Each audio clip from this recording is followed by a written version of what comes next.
Chapter 1, The Fabric, Backstory. From the book, The Interstellar Quilting Club of Indiana. What is the fabric that our universe is quilted from? Space is, of course, empty. Well, if you take away the stars and planets and debris down past the smallest dust particles and all the stray gases and elements and the theoretical dark matter, what you are left with is nothing but empty space. Except you, because you are still there. But where are you? Or on what are you? You are in space, but where?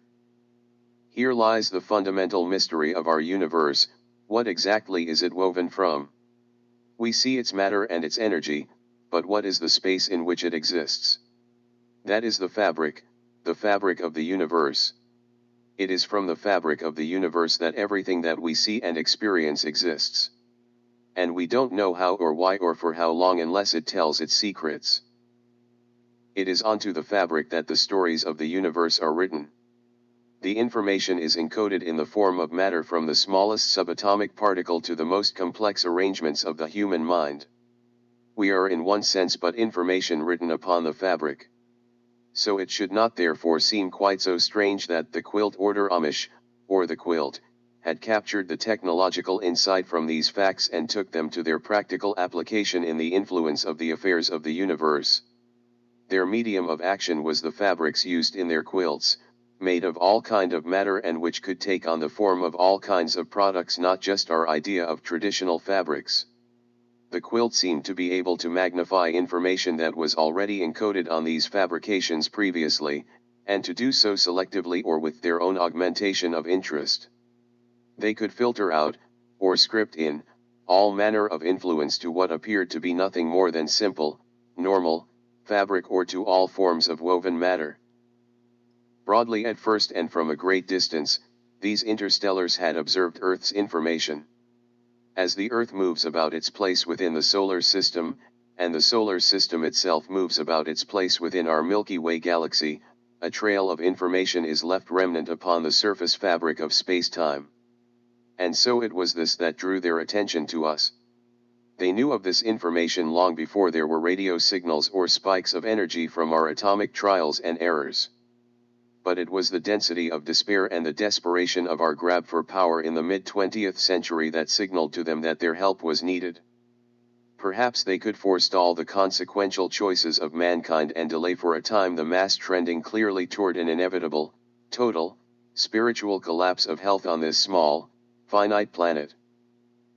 At first, it was not clear, from the information the quilt had acquired, just how they could proceed or where to target their efforts. So they positioned themselves hidden as near as possible to the membrane of space about the Earth without presenting any influence. The moon served perfectly for several hundred years. The prolonged discussion among them concluded that no direct intervention would be required for much of that time. They would simply monitor and wait for our direction. But as the global fever of war weapons grew and the corresponding famine of faith continued to convulse its way onto fabric about the Earth, the quilt read it with grief and a deep spiritual concern. For the sake of the moon and their own grief, the quilt had begun to refer to this place as the lunatic planet. With each orbit of that moon, they gathered another 29 days of trending information, and it became clear that the drama of the human race was about to come to a climax in its story. They began to refer to this age of climax as the harvest moon, or as you might have also heard it called, the blood moon. The plan to penetrate onto the planet, or Operation Harvest Moon, how to form their influence, and the center of gravity from which to begin some greater seemed to help flow as many as possible toward safety from within the human tide was not at all clear. It seemed that there were two planets and two people all orbiting about the same space and time rather than one. The lunatic planet had a multiple personality disorder.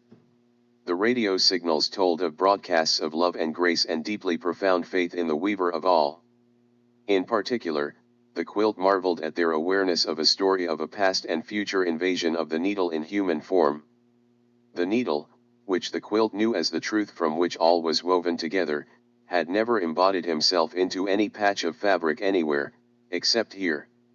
And yet, the places from which those transmissions had begun seemed to be the most confused and self-contradictory of all, for it was in those places that liberties were being increasingly used to protect lies that leveraged power to a few.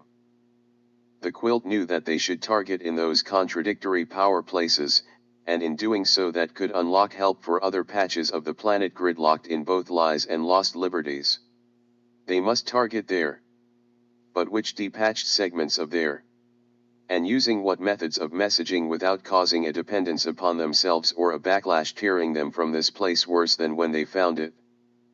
Then, by destiny perhaps, one of the conflicted places used its liberty and power to raise themselves and to plant their flag above all the others, literally. When they planted that flag on the surface of that moon, the quilt quickly knew what and where and how to proceed. You can't even find that United States flag on the moon now. It is believed to have long since been deteriorated from UV radiation. But in truth, the quilt swapped that flag out for its own replica before Apollo even re-entered the Earth's atmosphere and splashed down onto the surface of its ocean. They unwound the spirit, intellect, and vision of the culture encoded under the authority of that flag. They could do this because our intentions, motives, conflicts, and the context out of which our goals are aimed, along with their correspondent consequences, are able to imprint expressions onto the fabric. These are the usually unseen, spiritual laws of cause and effect that are yet just as real and natural as the way that gravity can be imagined as a mass bending the surface of space-time. Indeed, each star on that flag was now understood. And each stripe as well. And the threads and stripes that could lay side by side and yet send opposing messages now made the problem and its challenge even more clear. Identity. This people did not know who they were except that they were free to life, liberty, and the pursuit of what they themselves imagined as happiness. And therefore, out of the defect of their imaginations they lynched and hated each other for differences of color on the surface of the skin while they sent their men on triumphant assignment across black space to the surface of a white moon as an achievement for all mankind.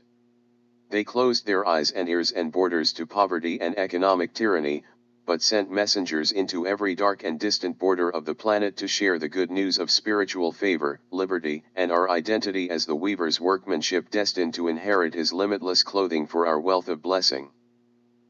Quickly, the quilt located within the borders covered by that flag, near its geospatial center, a place where upon the land's fabric had recorded some of its greatest historical contradictions. Now there were many places of historical contradiction with many more layers upon layers of story recorded for sure.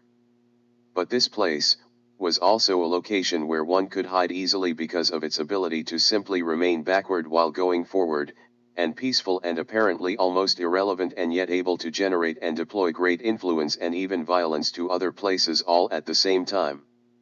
This place could hide the obvious in plain sight and no one would understand the contradictions of it at all enough to care or notice. It was here that the quilt, these technologically advanced messengers, chose to arrange themselves as a new order of Amish. It was here, in the place where the largest organized capital of the American Indian nations had once resided, in this place called Indiana, where there are now no Indians, that these invaders chose to become natives. Why Amish?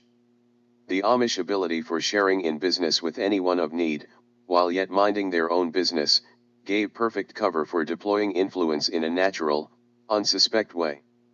And so, the interstellar order Amish was formed, just over the horizon, on the dark side of the moon, with their cover business there incorporated under the name, the Interstellar Quilting Club of Indiana, or the Quilt LLC as it was registered on December 4 of 1986 in the city of Indianapolis of the state of Indiana.